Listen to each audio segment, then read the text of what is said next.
কাঁচা আমের কাঁচের আচার। সুন্দর দেখতে যেমন, রূপেও তেমন, গুণেও তেমন।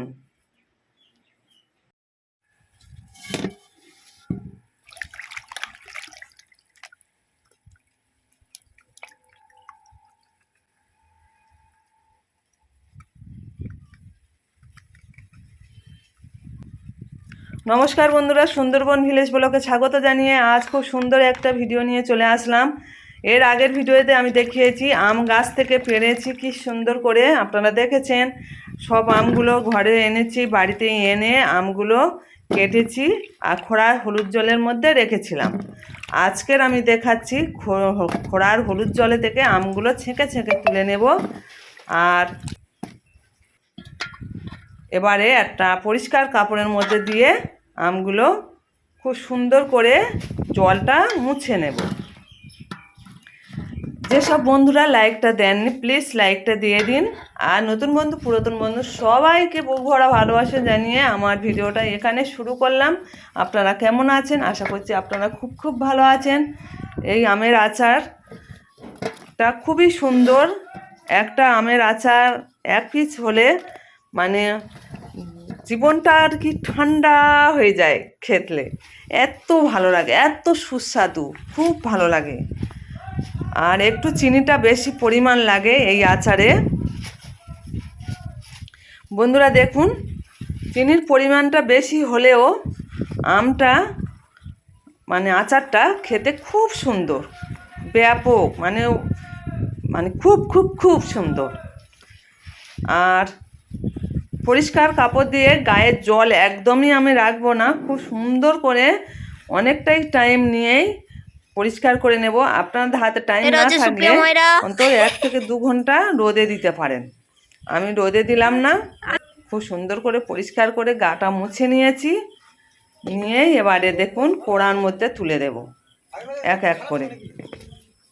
তবে যতটা জলটা মুছতে পারবেন ততটা খুবই ভালো, জল না থাকলে খুবই ভালো। আমি একদম তেল, হলুদ, ভিনেগার সবই ছাড়া এই আচারটা তৈরি করেছি। এই আচারটা সুন্দর টেস্ট এবং খেতেও খুবই ভালো। এবারে আমি পরিমাণ মতন চিনি দেব। এটা 4-5 কিলো আম আছে, তার সঙ্গে দিয়েছি আমি 3.5 কিলো চিনি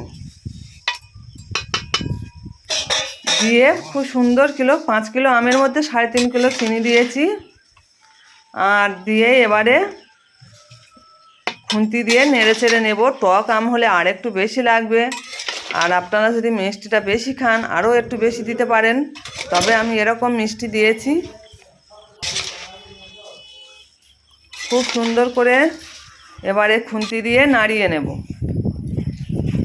খুব সুন্দর করে নাড়িয়ে কিছুক্ষণ আমি ঢাকা দিয়ে রেখে দিয়েছি, প্রায় আধা ঘন্টা, মানে 8 ঘন্টা। এবারে আমি কিছুক্ষণ পরে উনুনটা ধরিয়ে দিয়েছি।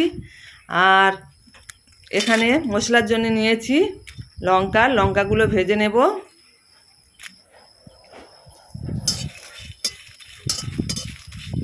ঝাল ঝাল টক টক মিষ্টি মিষ্টি আচার তৈরি করতে একটু ঝালটা বেশি দিলে ভালো লাগবে। করতে হবে, খাওয়ার সময় খুবই ভালো লাগে। লঙ্কাগুলো আমার ভাজা হয়ে গেছে, এবার আমি থালার মধ্যে তুলে নেব।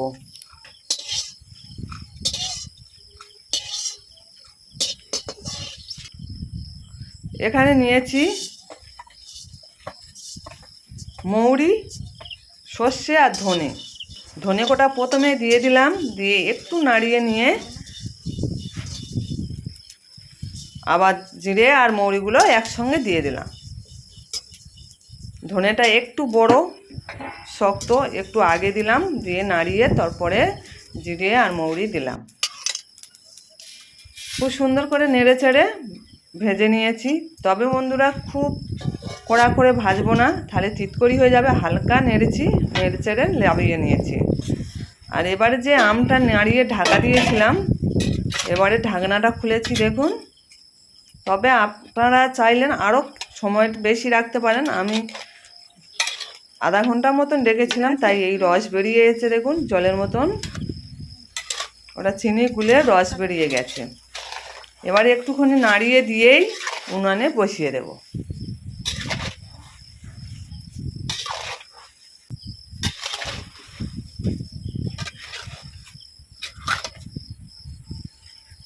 উনানে বসিয়ে দিলাম। আমি আচারটা মাটির উনানে তৈরি করব। আর স্বাদ মতন লবণ দেব। মিষ্টিতে অল্প লবণ দিলে টেস্টটা দুর্দান্ত বেড়ে যায়। এবারে দিলাম বিট লবণ আর লবণ, 2 রকম লবণ দিলাম। দিয়ে নাড়াতে থাকবো। এই দেখুন বন্ধুরা, অনেকটাই জল বেরিয়ে এসছে।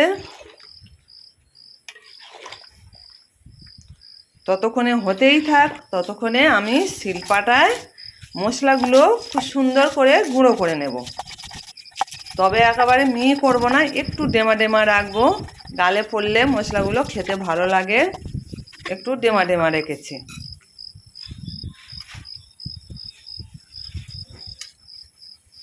এবারে জিরে, ধনে আর মৌরি একসঙ্গে গুঁড়ো করে নেব।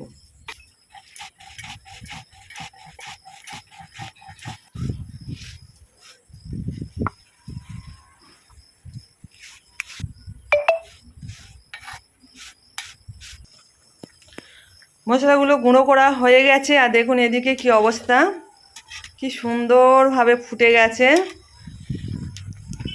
যেন রসগোল্লা টলমল করছে কড়ার মধ্যে।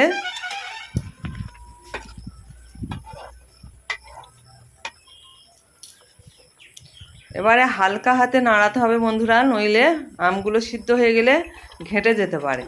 ওই জন্য হালকা হাতে আস্তে আস্তে নাড়াতে হবে।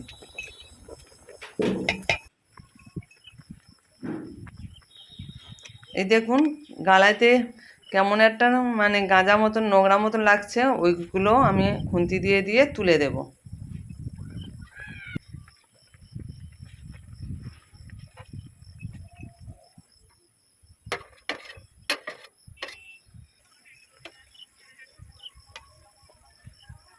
যেমন ডালের উপর ফেনা ওঠে, ঠিক সেইভাবে আমের ওপরে ফেনা মতন উঠেছে, ওই জন্য আমি তুলে দেব।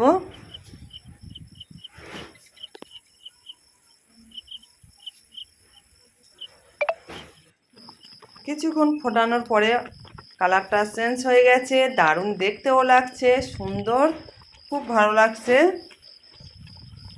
কাঁচা আমের কাঁচের আচার দারুণ দেখতে লাগছে বন্ধুরা, ডিজাইনটাও খুব ভালো লাগছে।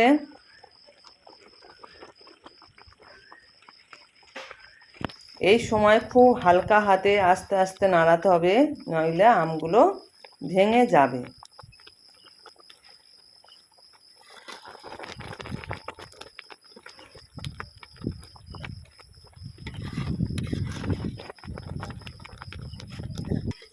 হালকা হাতে কড়ার তলায়তে খুন্তি দিয়ে হালকা করে নাড়াতে হবে, নইলে কড়ার মধ্যে বসে যাবে, পুড়ে যাবে।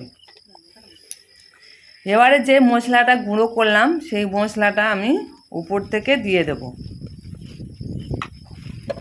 দিয়ে 2 হাতে কড়াটা নাড়িয়ে দিলে খুবই ভালো হয়। তবে আমার আচারটা বড়ই বেশি এবং কড়াটাও খুবই বড়, 2 হাতে নাড়াতে পারছি না, তাই খুন্তি দিয়ে একটু হালকা হাতে নাড়িয়ে দিলাম।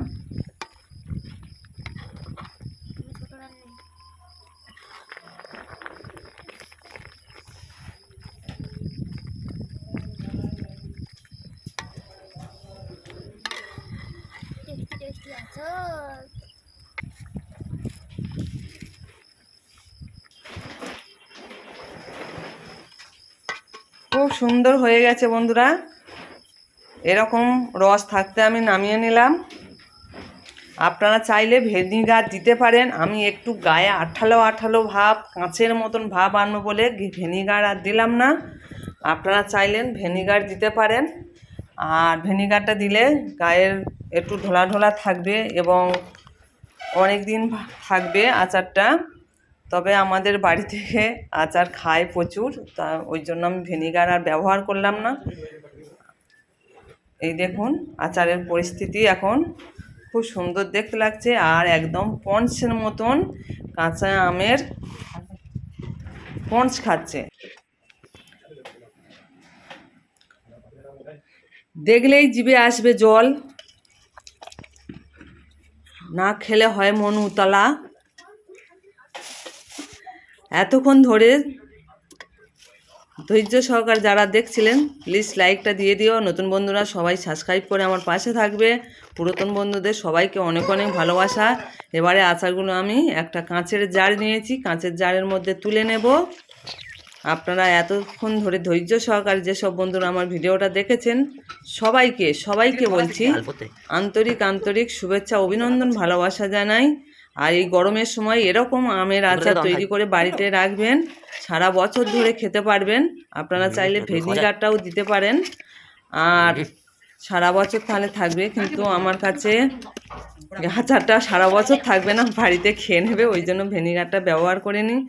যাই হোক, আপনারা ভালো থাকবেন, সুস্থ থাকবেন। সবাইকে বলছি টাটা, সব দিদি ভাইদের বলছি টাটা।